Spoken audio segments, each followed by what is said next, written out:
Pemerintah Indonesia memutuskan mengembalikan harga minyak goreng kemasan ke harga pasar, yang berarti tidak ada lagi minyak goreng kemasan berharga murah demi mengatasi kelangkaan, suatu kebijakan yang dinilai tepat, tapi pemerintah diminta tetap harus melakukan pengawasan agar tidak terjadi lagi kelangkaan.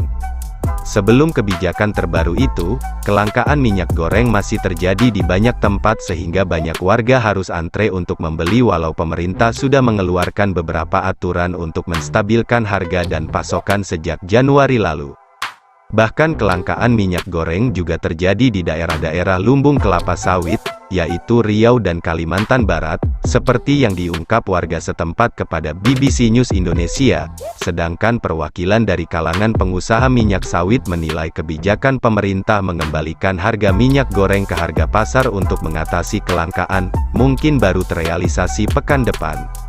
Keputusan terbaru pemerintah itu, di sisi lain, bisa membuat situasi menjadi lebih baik dari sekarang, kata Wakil Ketua Dewan Minyak Sawit Indonesia Sahat Sinaga, Direktur Eksekutif Center of Reform on Economics Indonesia Muhammad Faisal juga menilai kebijakan itu bisa mengurangi risiko penimbunan, tapi pemerintah harus tetap melakukan pengawasan.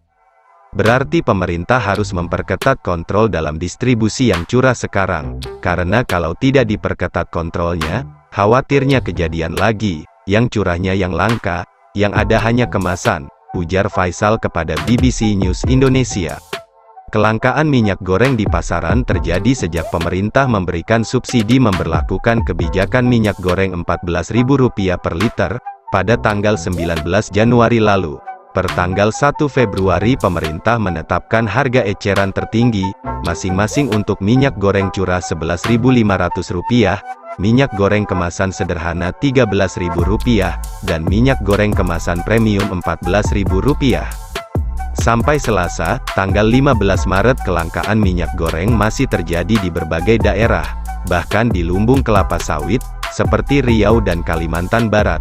Warga bahkan harus bola-bali mengecek ketersediaan minyak goreng di minimarket atau warung terdekat. Kami risau setiap hari harus masak tapi minyak goreng langka, jadi bingung, bagaimana pemerintah biar bisa cepat menyelesaikan masalah ini, keluh warga kepada BBC News Indonesia. Di Pontianak, Kalimantan Barat, stok minyak goreng juga susah didapatkan, padahal Kalimantan Barat juga merupakan penghasil kelapa sawit terbesar di Indonesia. Hasil pemantauan Ombudsman di 274 pasar di seluruh wilayah di Indonesia, stok minyak goreng mengalami penurunan, terutama minyak goreng kemasan sederhana dan premium. Minyak goreng ternyata masih langka, bahkan kelangkaan itu semakin memburuk. Sebentar lagi kita akan menghadapi hari raya, oleh karena itu pemerintah harus segera melakukan evaluasi, jangan hanya sekadar menyalahkan hal yang tidak bisa secara nyata meningkatkan ketersediaan minyak goreng ini, kata anggota Ombudsman Yekka Hendra Fatika kepada BBC News Indonesia, Selasa, tanggal 15 Maret. Ombudsman menilai akar permasalahan dari kelangkaan minyak goreng saat ini adalah disparitas harga yang mencapai Rp8.000 saat paritas harga terjadi karena terdapat perbedaan harga yang sangat signifikan pada suatu harga komoditas bahan pokok, dalam hal ini minyak goreng, antar daerah. Para spekulan memanfaatkan disparitas harga minyak goreng di pasar tradisional yang sulit untuk diintervensi pemerintah. Aktivitas spekulan ini juga yang memunculkan dugaan terjadinya penyelundupan minyak goreng, ujar Yekka. Menanggapi kelangkaan yang sudah berbulan-bulan terjadi itu, Kementerian Perdagangan hari ini, tanggal 16 Maret merilis aturan harga eceran tertinggi Rp14.000 untuk minyak curah dan mengembalikan harga minyak goreng sesuai harga pasar.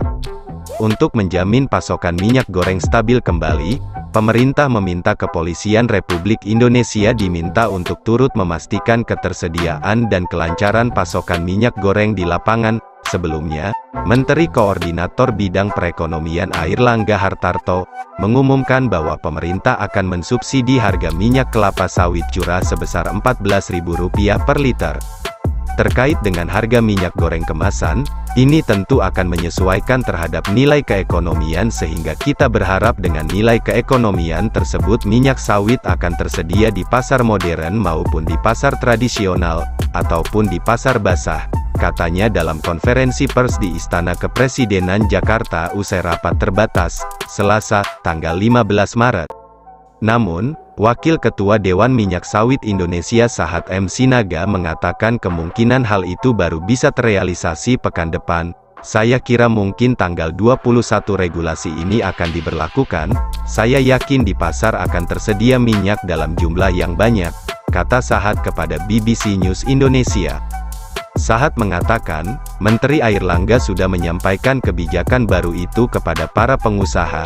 Sahat, yang juga Direktur Eksekutif Gabungan Industri Minyak Nabati Indonesia, memperkirakan harga minyak kemasan premium nantinya sekitar Rp24.800 dan harga minyak goreng sederhana sekitar Rp23.000. Sementara harga minyak goreng curah tetap Rp14.000 karena pemerintah memberikan subsidi yang dananya berasal dari Badan Pengelola Dana Perkebunan Kelapa Sawit yang bersumber dari perusahaan-perusahaan kelapa sawit. Keputusan pemerintah untuk memberikan subsidi hanya pada minyak goreng curah dinilai Muhammad Faisal, Direktur KOR Indonesia, lebih ideal dibandingkan menerapkan subsidi untuk semua jenis minyak goreng sampai akhirnya menciptakan kelangkaan di pasaran. Subsidi pada semua jenis minyak goreng, menurut Faisal, membuat warga-warga yang mampu berpotensi melakukan penimbunan. Untuk menghindari hal serupa terjadi pada minyak goreng curah, Faisal meminta pemerintah melakukan pengawasan yang ketat.